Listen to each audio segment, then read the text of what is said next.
Zen Ghosts.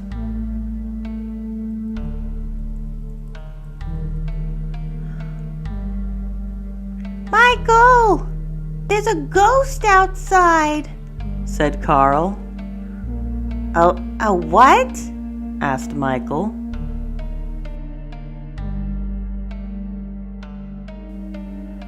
A big, scary-looking ghost, said Carl.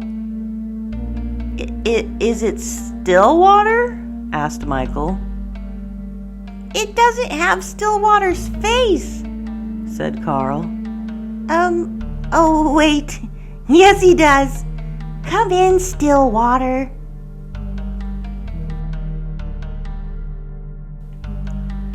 Hi, Stillwater, said Addie. Happy almost Halloween. We're working on our costumes. I'm going to be a moon princess. What are you going to be?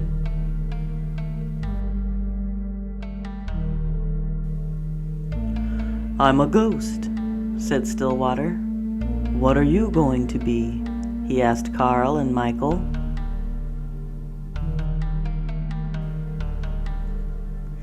I'm going to be a monster, said Carl.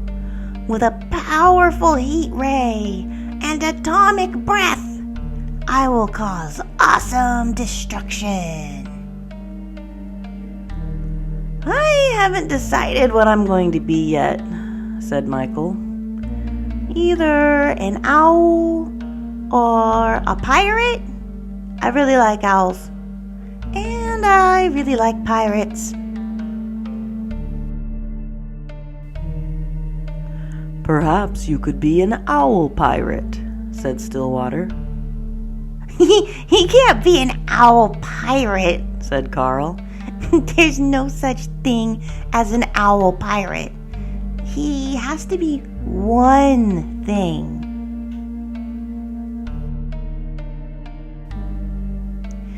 He can be whatever he wants, said Addie. Look, Stillwater, do you like my costume?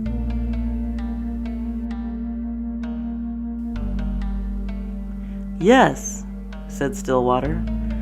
It reminds me of something. This is a very special Halloween. There's going to be a full moon, and I know someone who will tell you a ghost story. Yay! Said Addie. I love ghost stories, said Michael. It's not too scary, is it? Asked Carl.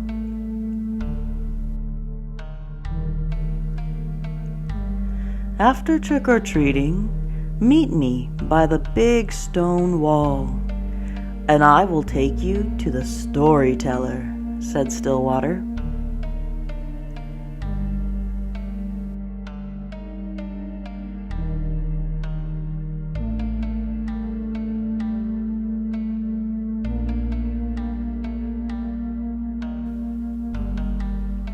When the children were done trick-or-treating, they waited by the stone wall. I'll trade you 3 tiny mints for 1 Snookers, said Addie. No, said Carl. I'm not giving up my Snookers. But you don't even like them, said Addie. Come on.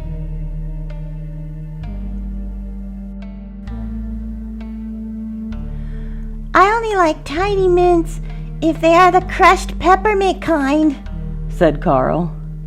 Besides, I'm saving my Snookers. I have one flavored like Bam. Boo? Said Stillwater.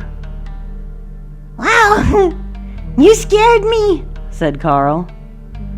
How long have you been there? Follow me, said Stillwater.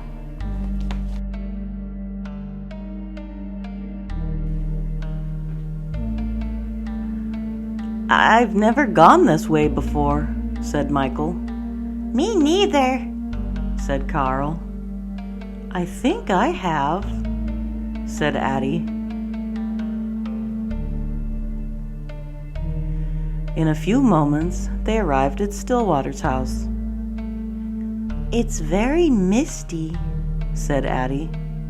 Come in, said Stillwater.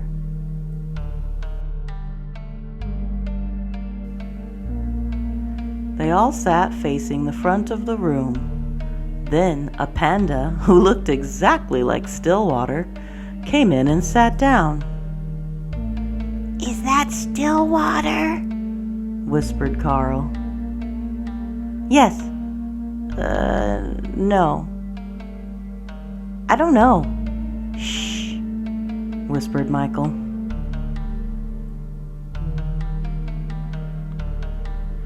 The panda held up a brush and said, I am going to draw you a story.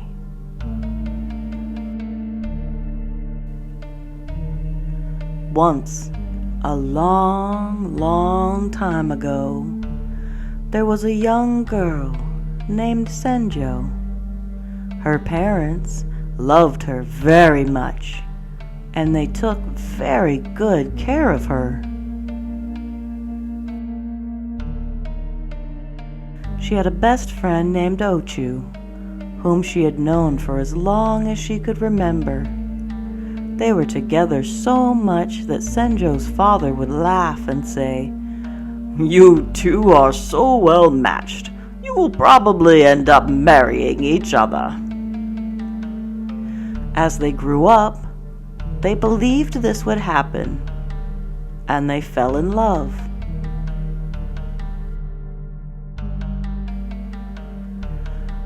But when Senjo reached marrying age, her father suddenly became ill and couldn't work. He came to her one evening and told her that she was to wed a nice man named Henryo. Henryo was prosperous and could take care of the family. Now, Senjo was very sad. She had always hoped she would marry her best friend, Ochu.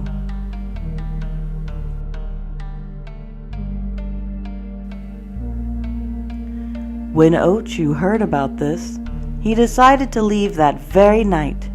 He couldn't stand to be in the same village where his beloved Senjo would be married to someone else.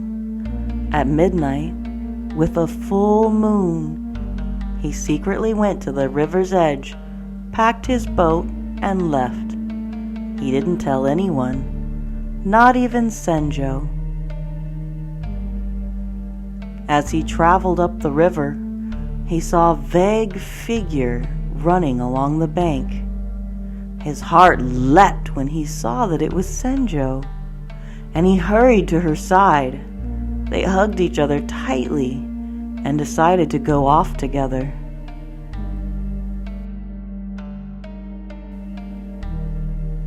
Senjo and Ochu journeyed to a faraway village where they married and had 2 children. They were very happy. Then one day, Senjo came to Ochu in tears.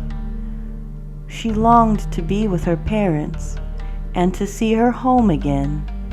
Ochu felt the same way. They decided to return together and face the consequences.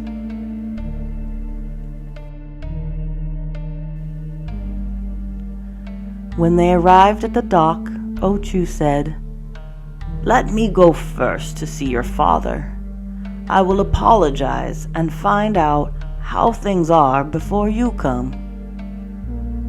Senjo's father was very happy to see him. Ochu told him they were very sorry for what they had done, and that he and Senjo were now a family with 2 children. Senjo's father was astonished. What are you talking about? He asked. From the time you left the village, Senjo has been very sick in bed. She is unable to speak. Now, Ochu was surprised. But I promise you, Senjo is well. And you are a grandfather. I will bring her to you.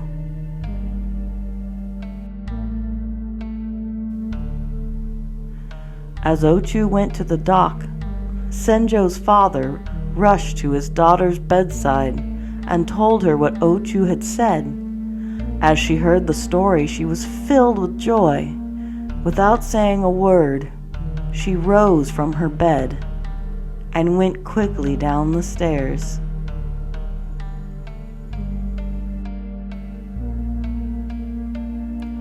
At that very moment, the Senjo who had come ashore arrived at the house with Ochu. The two Senjos, upon seeing each other, merged and became one.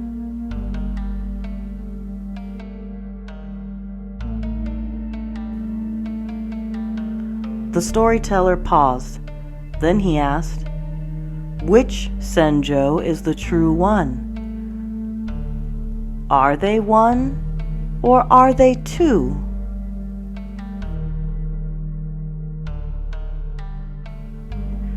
Addie, Michael, and Carl looked at one another. Then they turned and looked beside them. Only a mask was sitting on the cushion.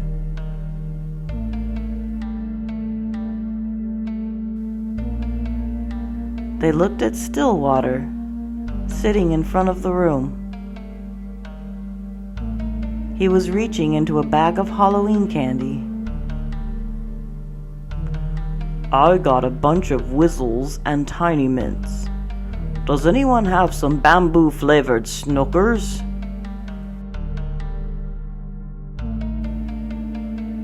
I've been saving one for you, said Carl. "Thank you," said Stillwater. Thank you, said Carl. That was a very good story.